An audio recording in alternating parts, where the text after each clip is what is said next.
my view, most go-to-market strategies don't fail once they're being executed.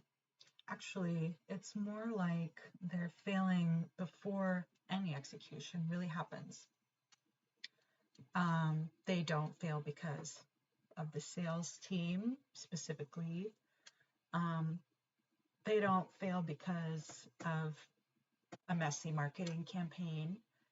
And they probably aren't even failing because the product isn't strong enough. According to my views and experience,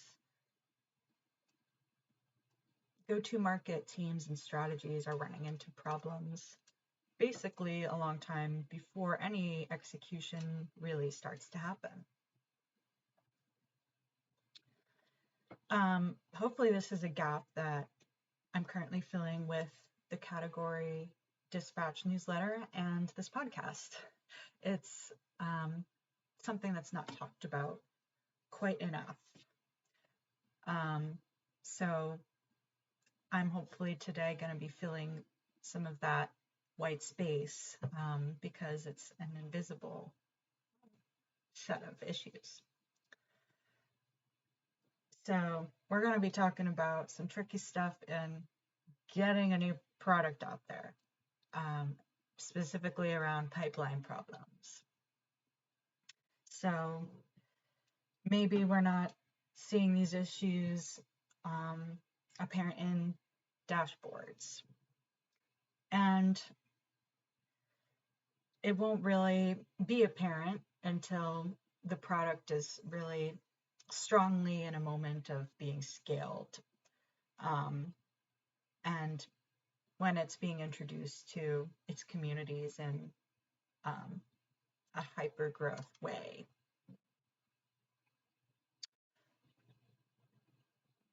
And it'll show up as an issue occurring because things weren't structurally aligned initially to begin with. So these are things that we're all trying to fix right now.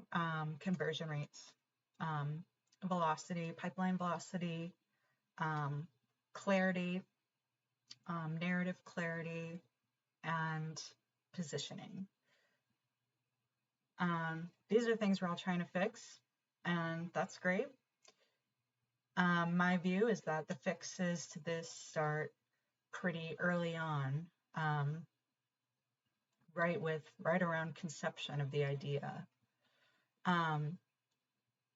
This is all category creation. So basically the real issue is that we're talking about here is that your market doesn't have a good reason to believe in what is the future the company is trying to create. That's what this episode is all about today. Just getting deeper into the nitty-gritty and why your leaders should adopt my GTM stack. And I think I'll be covering more about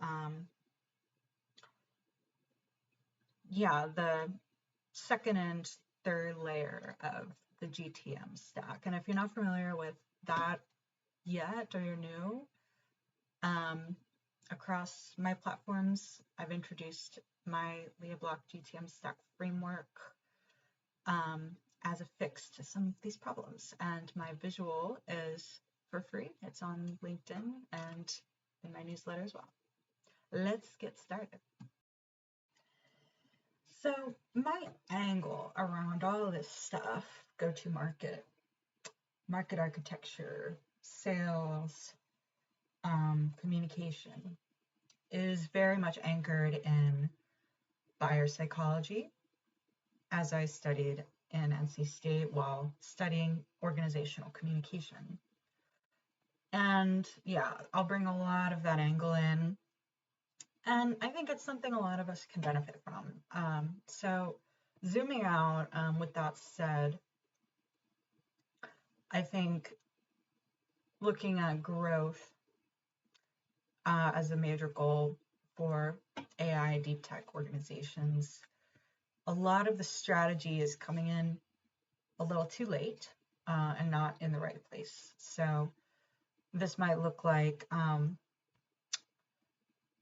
what's our copy looking like? How can we bring in new potential buyers? What are the best social media channels? And what's the one persona that is really going to love our product? These are fine questions, but I think it ignores that the buyer psychology angle, which is the belief and the conviction. So all of those questions are fine, but they're assuming the market already believes and trusts your offering as something that matters to them.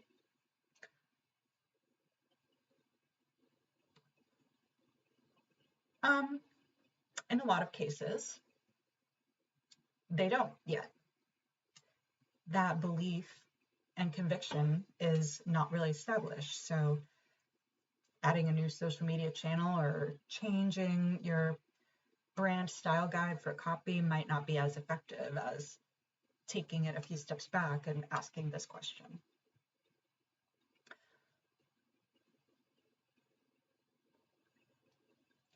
Yeah, so that kind of already makes a company a little unstable when it's trying to grow its product.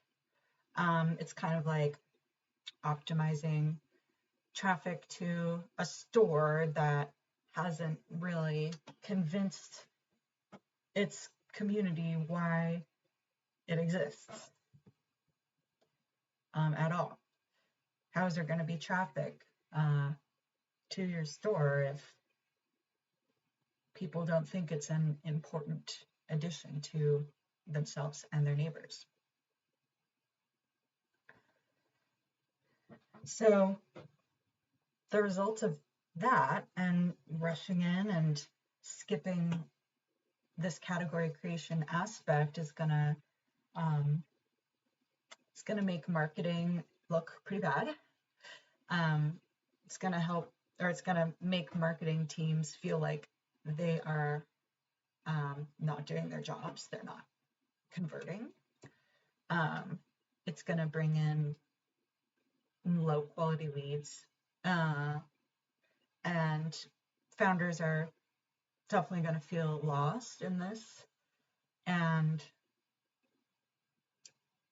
worst case is it creates a negative feedback loop. So point is, the root of the issue here is not in tactical execution. It's more to do with narrative creation.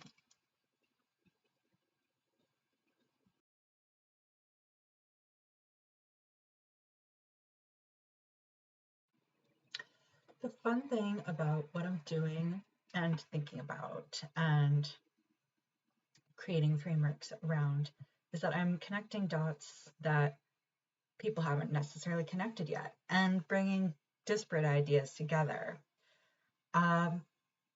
All of these ideas we've talked about are seemingly siloed, like marketing from sales. I like to bring those two together within my frameworks, hand in hand. Narrative architecture and revenue, things that might be handled in different areas across an organization. I'm aiming to identify and enlighten all of the overlap.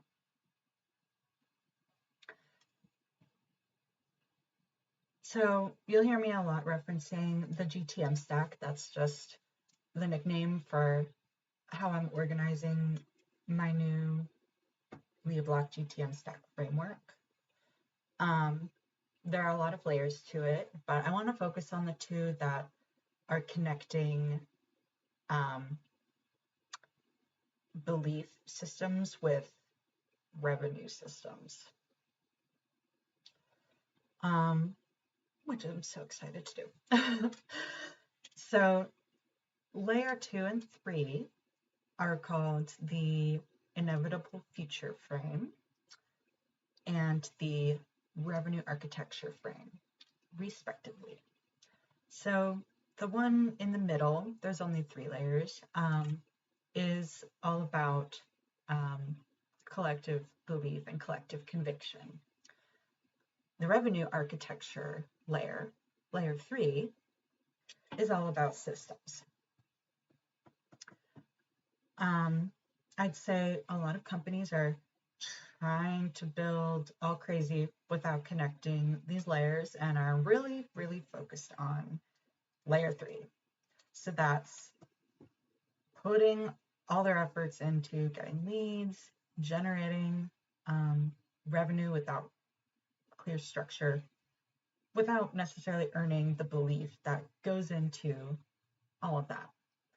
Hopefully, we will learn how to wire the two together. Because ideally, all of this stuff will begin to work together in a nice, clean, organized way.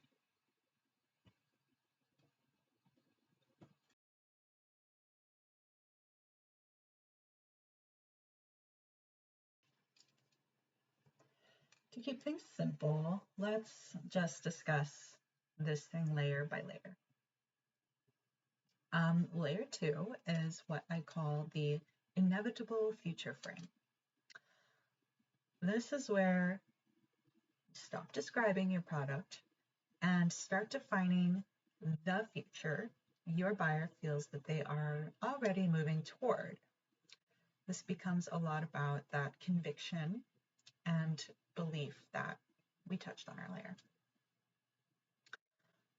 Most messaging is done backwards. There's big obsession with the end point, the bottom line, things like that.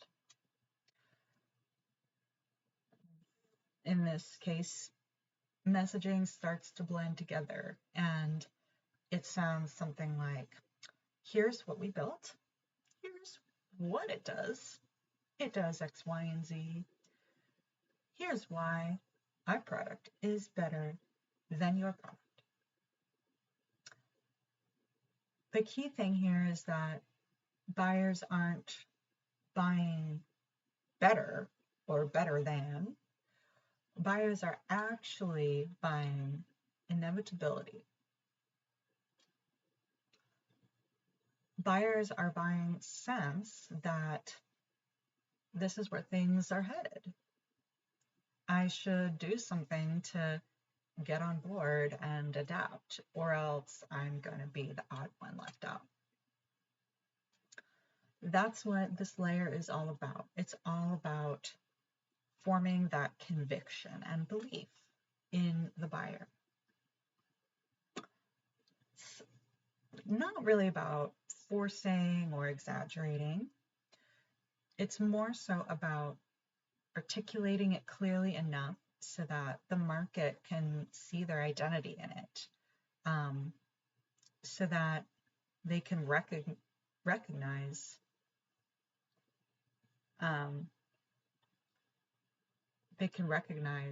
themselves in it.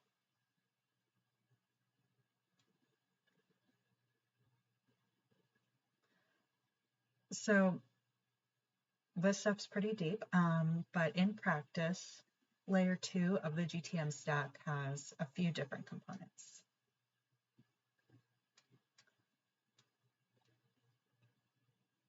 First thing that this layer involves is a shift that's already started to happen. Number 2 is a consequence if companies will do nothing. And number 3 is a new way of operating that replaces the old model. This is where category creation, belief formation start to really come into play. This is definitely a critical piece that I hope companies and leaders will all remember from this. In fact, belief formation is what drives early go-to-market more than anything else. So this isn't to do with our product does X, Y, and Z. It's not a features list. It's not even the price of the product. It's not how you label your product or what copy is saying about your product. It's that buyer psychology that we've been talking about, that community psychology. It's belief on that individual level so that your buyers and your market are aligning something in their core belief system with you.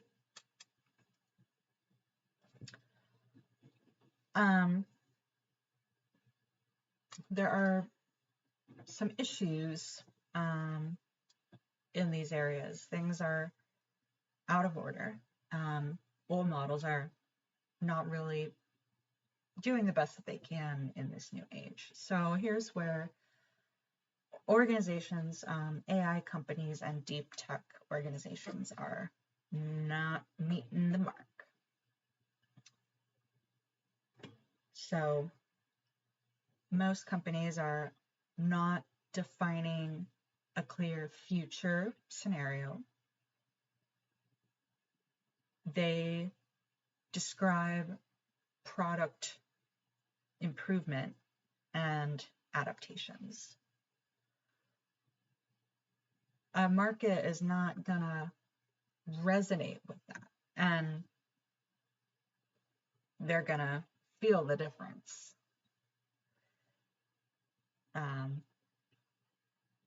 Product improvement sounds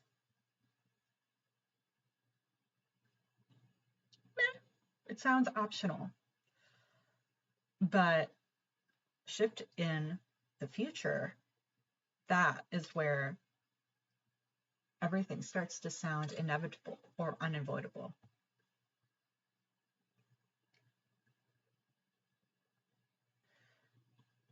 Yeah, I've been doing this work and I've seen some things, especially lately with AI native and enterprise companies in that early growth 2 to 15 mil range, ARR range. And when I've worked with them, the unlock, yeah, it's not happening with the downstream fixes like web copy, social copy, or little messaging clips and snippets. It actually came from stepping way back and asking the question, what future are we actually asking the market, the buyers, to believe is happening?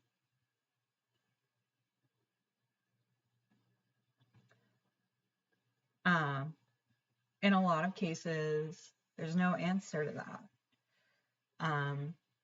Organizations are diving in feet first with layer 3 already in mind. They've skipped over layer 2. They've skipped over the critical part of defining new belief systems about the future that the market's going toward. So this will save a lot of frustration, I hope, for new leaders and new companies tuning in and learning more.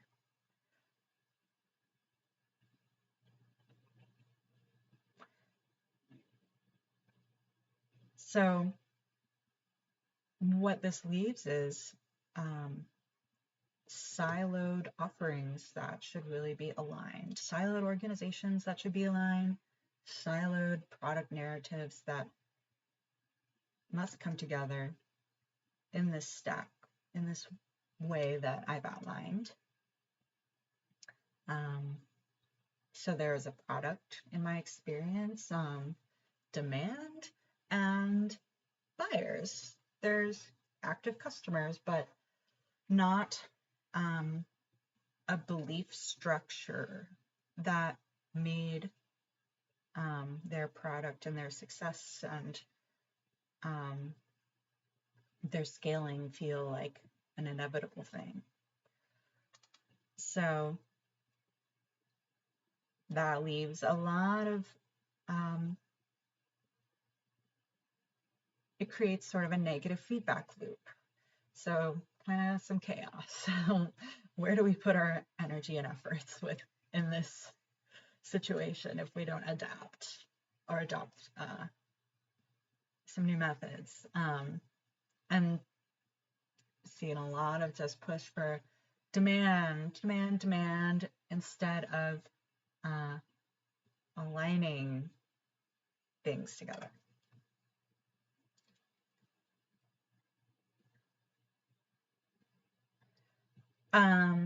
Yeah, I should probably talk about what layer 2 is not.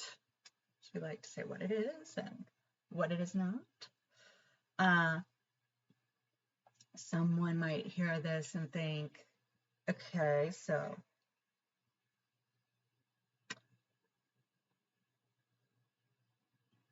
this approach to growth, this go-to-market stack, this new way to get our markets to move, sounds a lot like marketing with a fancy name. Marketing's evolved, but it's not exactly formally marketing, and it's not even storytelling. It's more about alignment.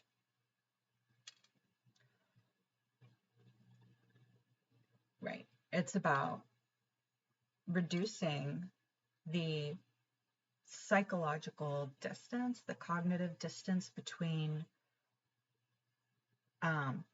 what is being built by a company and what the market already is feeling, is suspecting is coming.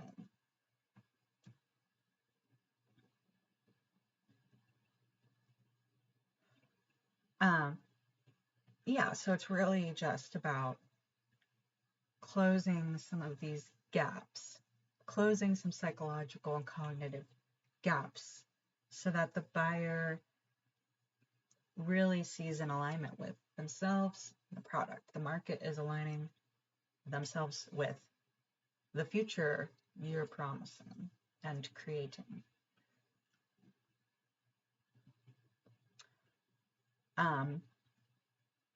When the gap is small, then things feel calmer, less chaotic. But when that gap is large, things get expensive and a little chaotic pretty quickly.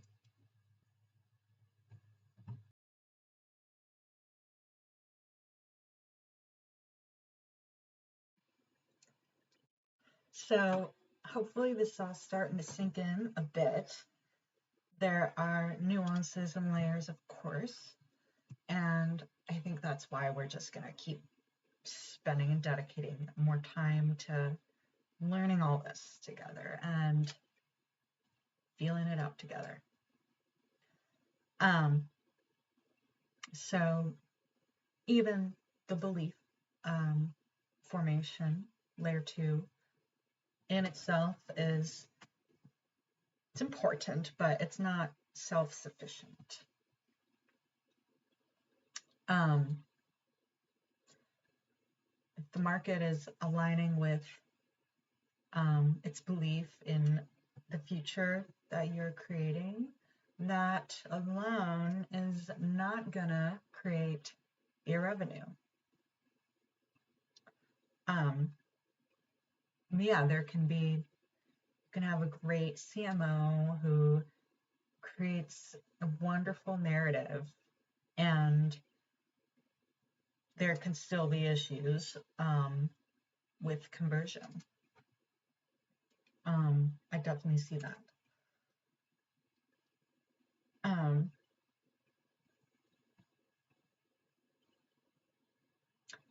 Yeah, on its own, there can be, yeah, just a great, you could have great positioning, and pipeline still wouldn't be predictable. Belief is really critical to everything that we're going to be discussing about GTM and market architecture, and yet it's not enough. So why is the second layer not enough on its own? That's because, and what we're about to go into more, it's because it must be, I love this word, wired to revenue outcomes. The belief has to be wired into how the company is actually taking its products to the market. And we are going to spend the next segment learning how to do that and why it matters. What I mean by how can you wire belief to revenue structure. Pretty kind of heady concepts, but we're going to break it down. And that will be layer 3.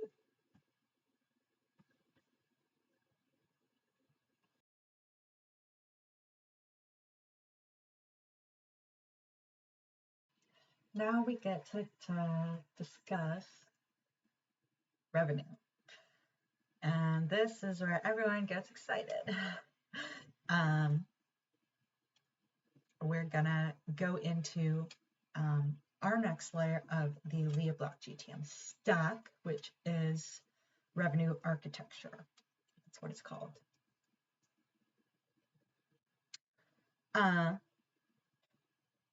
This is where we're going to start to connect our psychology, belief, and conviction in the market to something more tangible. This is where narrative becomes operational, not just fluff, something really real. It's not just something we say. It's not just word of mouth or something viral, but something that's structurally critical to how narrative becomes into how revenue is actually created.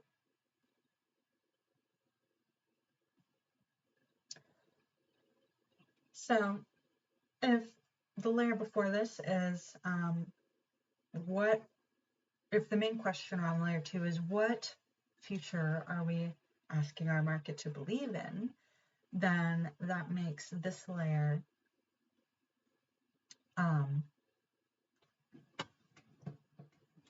how is that belief system going to transform into pipeline and deals and revenue?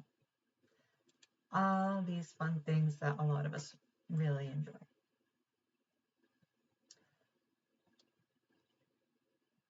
So yeah, this has a lot to do with, this is architecture. This is revenue architecture. And what does that mean? Right now, it means revenue architecture is the structure that connects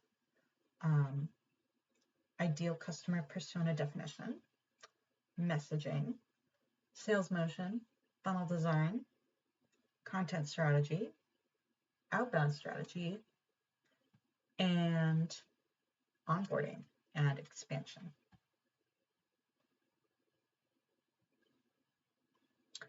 Now we're seeing how things are kind of starting to align, come together, create, things are synthesizing together, are not siloed. This is going to make go-to-market and growth just smoother for everybody. It connects everything. By layer 3, things are beginning to have shape, more calcified shape.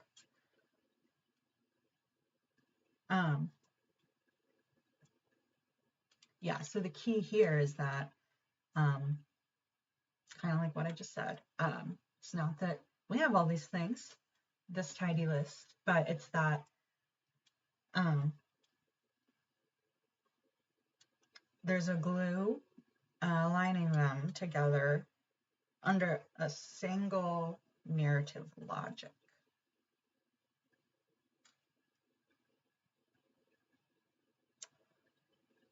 So a good word for that would be fragmented. So when things aren't going well, a lot of our outdated systems are fragmented. They're getting more fragmented. And under some of my teachings, all this becomes glued together.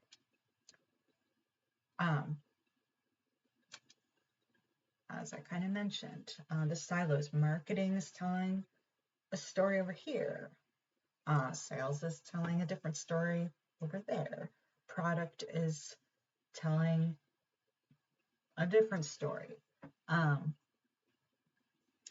And there's an inconsistency.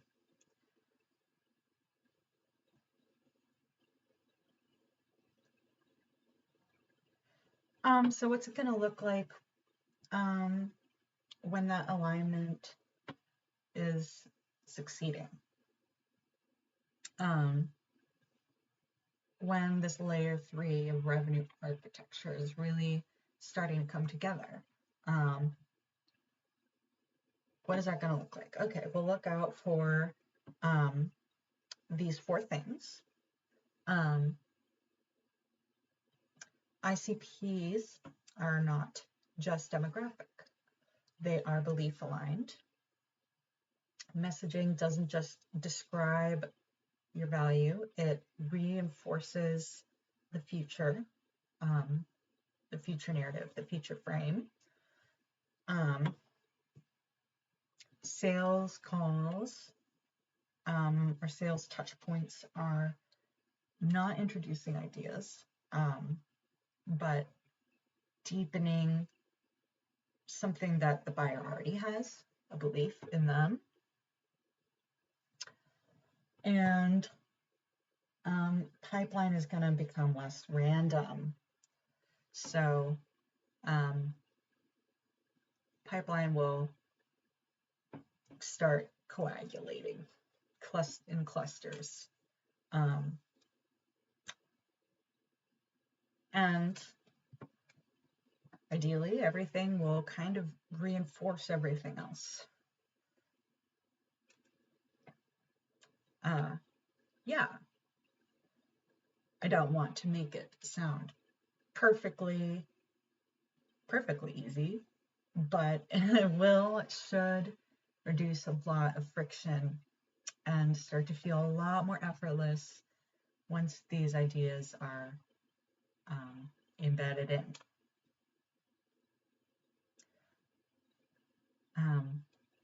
Positive feedback loops will start to replace the negative feedback loop.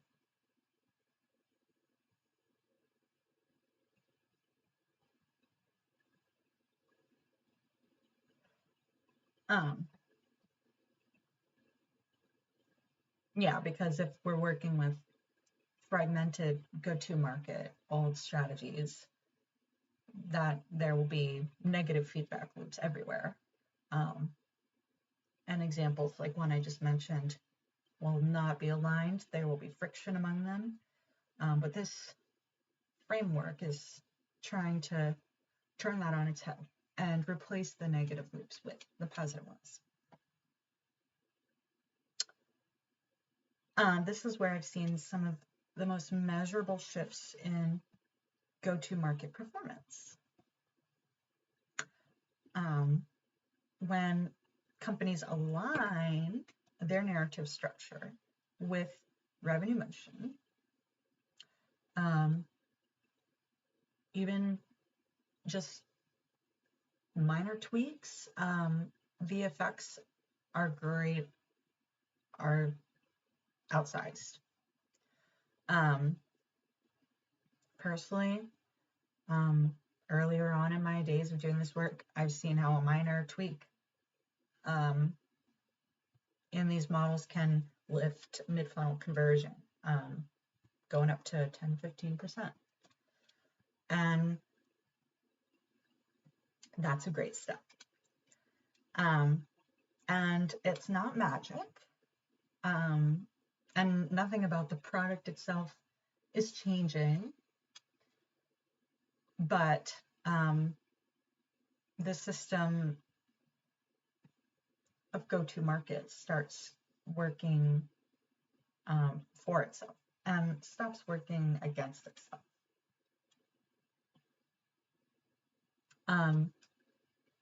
Yeah, that's just one of few good examples I have of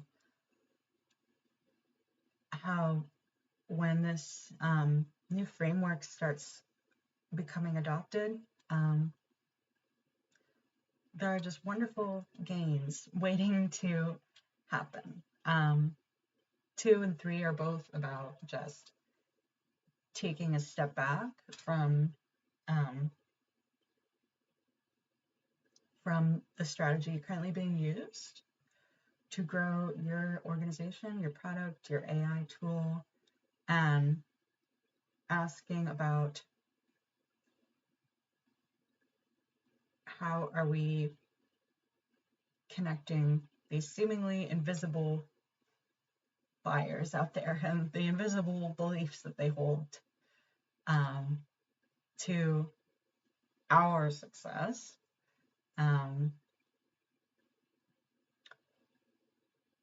How are we aligning across the organization to make this happen?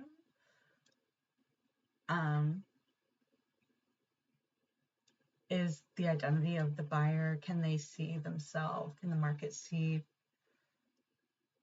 themselves as a part of the future that you're building in your organization, one that benefits societies and communities and countries as a whole, hopefully. So that is what the third and final layer, the revenue architecture layer, is all about. It's not storytelling, not just plain old marketing, but really turning an opinion, a market opinion, into a repeatable system in your organization.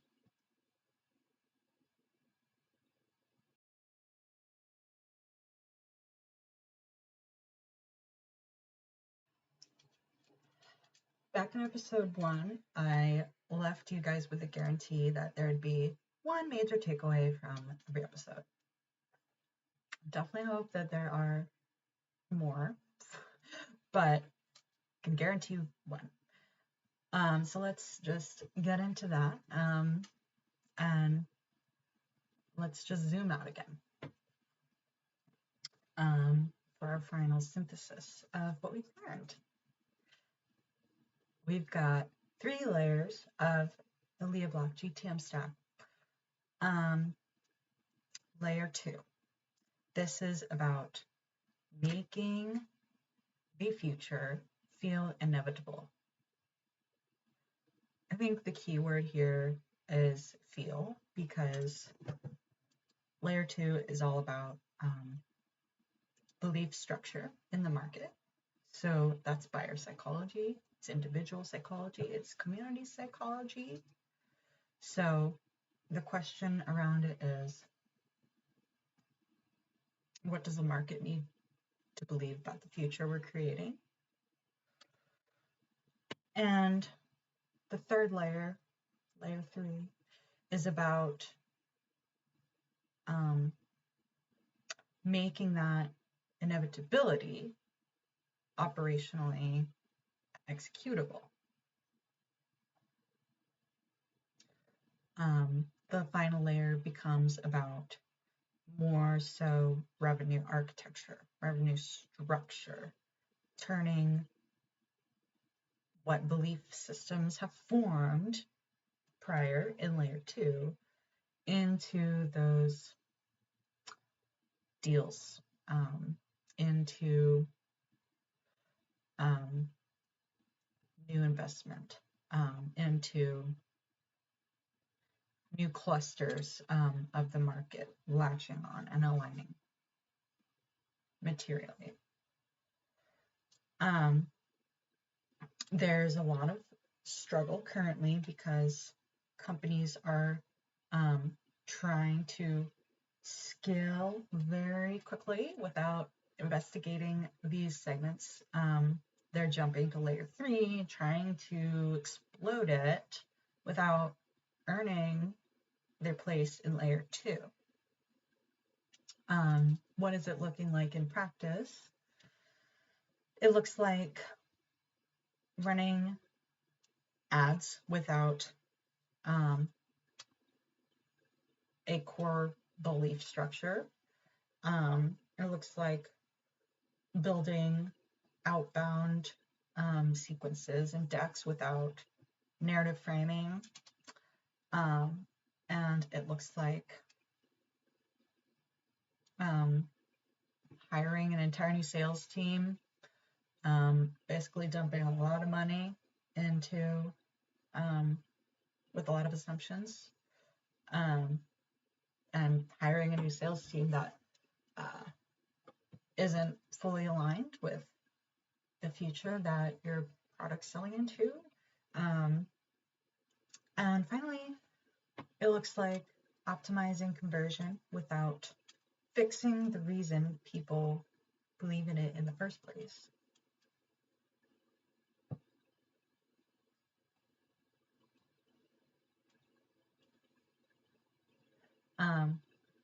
And then at the end of it all is wondering, why is our growth stalling?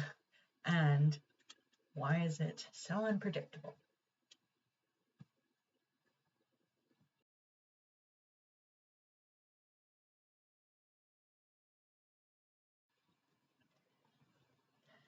So, in closing, I think another fabulous word for everything we've talked about today is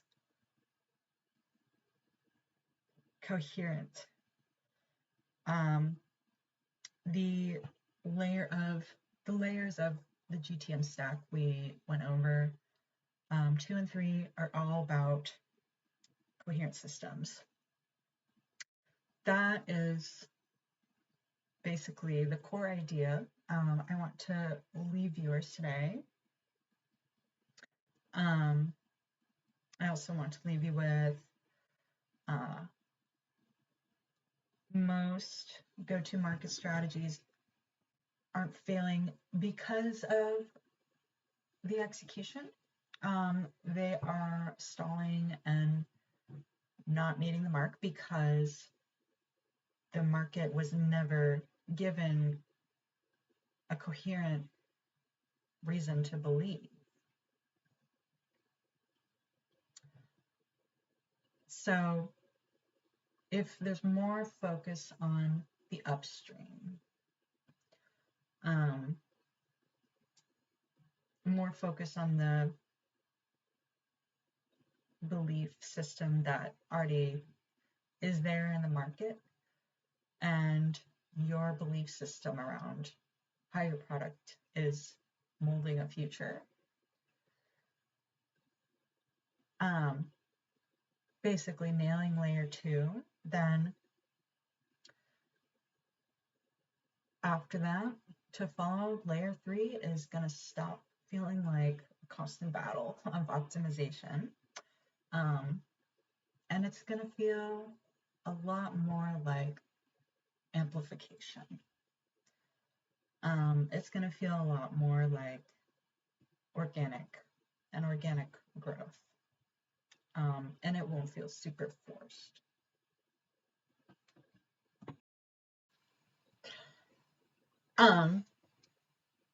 So a lot of how I think about this is not coming from traditional marketing, if you haven't noticed. A lot of it came from writing. It came from reading. It came from narrative. Um, it came from studying identity formation, systems, culture shifts, and the sometimes odd ways people decide what feels inevitable in the first place. So, in the next episode, we're going to break from the traditional teaching or interview format, and we're going to go into, we're going to talk a bit more personally about where my ideas came from. We'll dig into some more of my background and my education and my writing, and just basically experiences and thought patterns that shaped how I think about category creation, narrative architecture, and why I approach go-to-market differently than a lot of people in tech. Hopefully, this will contextualize a lot of the themes that we've discussed so far, and it'll probably explain me, your host, a little better as well. Can't wait. Remember to like, comment, subscribe, send this podcast to a founder or a GTM leader that you know that's on your team. It means so much. See you on the next episode.